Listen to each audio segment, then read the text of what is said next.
یہ ہیں ارسلان اسلام شیخ، جو کچھ عرصہ قبل سکھر کے 4 سال تک میئر رہے۔ قسمت کی یاوری ان پر ایسی رہی کہ وہ جلد ہی وزیر اعلیٰ سندھ کے مشیر برائے بلدیات بن کر آج کل سکھر میں خاصے سرگرم دکھائی دیتے ہیں۔ اگر ان کی ترقی کی رفتار یہی رہی تو وہ بہت جلد کن عہدوں پر ہوں گے، اس کا اندازہ لگانا مشکل نہیں۔ ارسلان اسلام شیخ کی اربوں روپے کی ترقیاتی اسکیموں کے ساتھ سکھر میں کیا کچھ ہوا، یہ خود ایک دردناک کہانی ہے۔ لیکن آج کل ان کے فیس بک اکاؤنٹ پر شہر کی صفائی ستھرائی کے حوالے سے جو مہم جاری ہے، اس نے شہریوں کو ایک بار پھر جھنجھوڑ کر رکھ دیا ہے۔ ارسلان اسلام شیخ، جو فیس بک پر اپنی کارکردگی کو آویزاں کرنے کے بہت ہی شوقین ثابت ہوئے ہیں، اگر ہم ان کی سکھر کو گرین اور کلین بنانے کی مہم کا جائزہ لیں تو انہوں نے 24 جنوری 2022 یعنی آج سے ٹھیک 15 روز قبل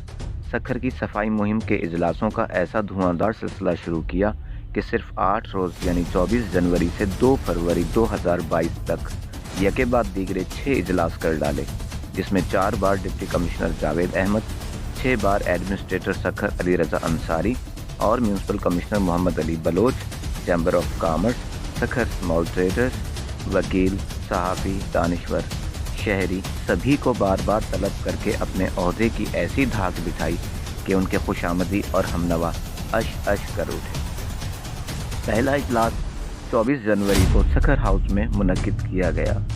جہاں صفائی ستھرائی کے حوالے سے مشورے، منصوبہ بندی، حکمت عملی اور ہدایات و احکامات کی خوب بوچھاڑ کی گئی، لیکن عملی کام صفر رہا۔ اجلاس کی کارروائی کی تصویریں ارسلان اسلام شیخ کے فیس بک اکاؤنٹ بیرسٹر ارسلان اسلام شیخ پر دھوم دھام سے آویزاں تو ہو گئیں، لیکن شہر میں گندگی کے خاتمے کا کام شروع نہ ہو سکا۔ ٹھیک 6 روز بعد ڈپٹی کمشنر آفس میں 31 جنوری کو دوسرا اجلاس طلب کر لیا گیا، جس میں ڈی سی سکھر کو بھی شامل کیا گیا۔ سرکاری افسران اور تاجر بھی شریک ہوئے۔ یہاں بھی طویل مشاورت، منصوبہ بندی، حکمت عملی، ہدایات و احکامات کے خوب نشتر چلائے گئے، لیکن عملی کام یہاں بھی صفر رہا۔ 1 روز بعد پھر ارسلان اسلام شیخ نے تیسرا اجلاس دوبارہ اپنی رہائش گاہ پر طلب کر لیا۔ پھر وہی چہرے، پرانی باتیں، فرسودہ فارمولے، مگر نتیجہ صفر نکلا اور شہر میں صفائی ستھرائی کے کام کا آغاز نہ ہو سکا۔ اجلاس پر اجلاس کی تصویریں ارسلان اسلام شیخ کی فیس بک اکاؤنٹ کی زینت تو بنتی رہیں، مگر شہر کی صفائی کا کام شروع نہ ہو سکا۔ پھر 1 روز بعد یعنی 2 فروری کو ڈی سی آفس میں علماء کرام، تاجروں، وکیلوں، شہریوں غرض سبھی کو پھر سے بلا لیا گیا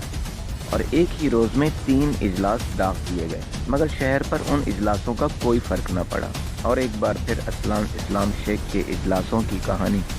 فیس بک کی زینت بڑھاتی رہی اور وہ فیس بک پر چھائے رہے۔ شہری اس بات پر شدید غم و غصے کا اظہار کرتے ہوئے کہتے ہیں کہ ارسلان اسلام شیخ کے پے در پے اجلاسوں کے بعد اگر شہر پر اس کا کوئی فرق نہیں پڑنا تھا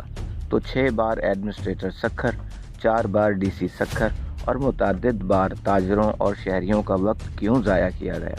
کمیٹیاں بنانے کا کیا فائدہ ہوا؟ شہری کہتے ہیں کہ اگر ارسلان اسلام شیخ کو شہر کو گرین اور کلین بنانے میں کوئی سنجیدگی ہے تو پہلے سیاستدانوں اور سرکاری افسروں کے بنگلوں سے میونسپل کارپوریشن کا عملہ واپس بلایا جائے اور انہیں اپنی موجودگی میں شہر میں اتارا جائے، صفائی کے کام کی خود نگرانی کی جائے، پھر دیکھیں کہ شہر کے بازار، سڑکیں اور گلیاں صاف ہوتی ہیں یا نہیں۔